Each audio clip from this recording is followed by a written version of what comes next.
Hi everyone and welcome. It is Karen here with you today, and today I'm sharing with you another Scrap FX project. So I am working in my geometric junk journal here, and I'm just starting off by putting some clear gesso onto my page because I wanted to hang on to my map paper there. So the next thing that I've got out is my Bombay inks from Dr. P.H. Martin's. These are my favorites, they're permanent inks. So I'm just going to smush them onto my page. So that's what you can see me doing now. So I'm just spreading the colour around, and as you can see, because I've used the clear gesso, you can still see the map underneath. Well, you can at this stage anyway.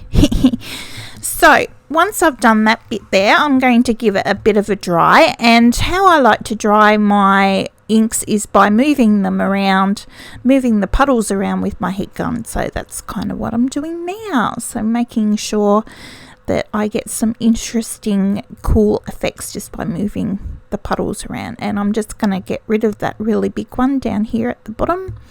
I'm just going to grab my paintbrush, there we go, and smooth it out a little bit. Okay, so the next thing that I've got here is some collage paper from Scrap FX. So I've decided to use this one here with the woman and the words on it. So I'm just going to dampen the edges of my rice paper and tear them off, and I'm going to glue her down just with some matte medium. There she is there. Pretty cool, and you can still kind of see the map and whatnot coming up through her face. Just I've also got out some words there, so I've just popped that on the other side over there. So the next thing I'm going to do is come back in once I get it dry with my Bombay inks, just to take away the whiteness of the rice paper.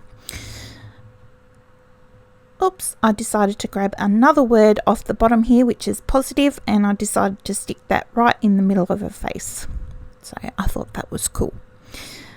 So once I get that bit dry, then I will add in another layer of the Bombay ink. So that's what I'm doing here. So I'm trying to match up the colours that I've done underneath, just trying to make them a little bit deeper and darker. So that's what I'm doing there. So once I've got that dry, I'm going to move on to the next part. So I've got out some paints here, and I've got some Scrap FX stencils, and I've got a little makeup sponge, and I'm going to do a bit of stenciling. So I'm just dabbing the paint. I've got a little bit of paint on my sponge, and I'm just dabbing it through my stencil. As you can see, easy peasy. And I've decided to switch colours. I've grabbed another sponge and just adding in a little bit more colour there. So that looks a bit cool. Pretty happy with that.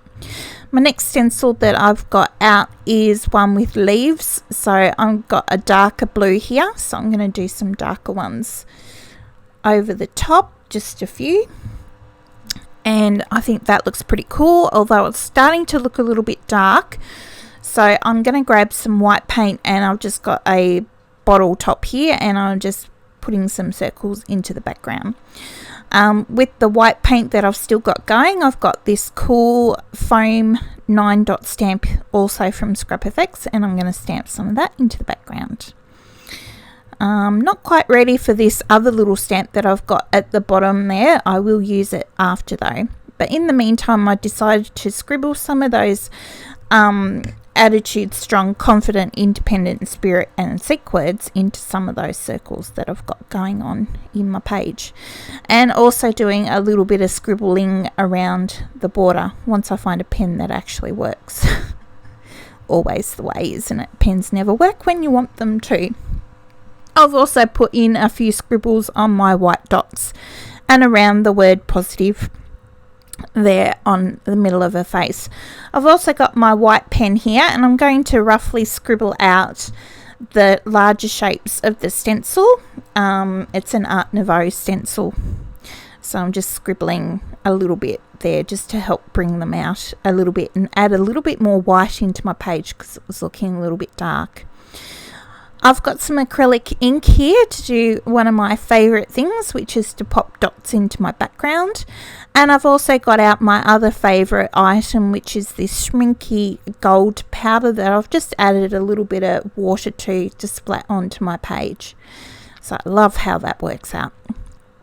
So now that I've got all that dry, I've grabbed out some Seth Apter icy inks, and I'm going to smush that onto my page just with a palette knife. So just to add a little bit more pink and of course gold onto my page, because I really like this effect on how it actually blends in, and using your palette knife you can get some really cool effects. And it's also quite translucent, so you can see all the way through it, which is really cool. I've also grabbed out some dandelion silhouettes that I'm just going to glue into place with my art glitter glue. I love this glue, it's the best glue ever, because it's got, well, I've got the little metal tip on the end of my bottle, so I can only get a little bit of glue out of a time instead of a glob, and it all dries nice and clear, so it's always really good. So now I'm going to add in some more of that stamp, just a little bit more white. So just using the circle parts of that stamp on my page with a bit of white paint. And that's pretty much it. I think I'm going to do one other thing. Maybe not. Yes? No? Just clean up. Oh well, we all have to do that. So here is a page in my junk journal. I hope you have enjoyed my video. Thank you so much for watching. Please like and subscribe and share if you would like to. Awesome. Till next time, see you later. Bye.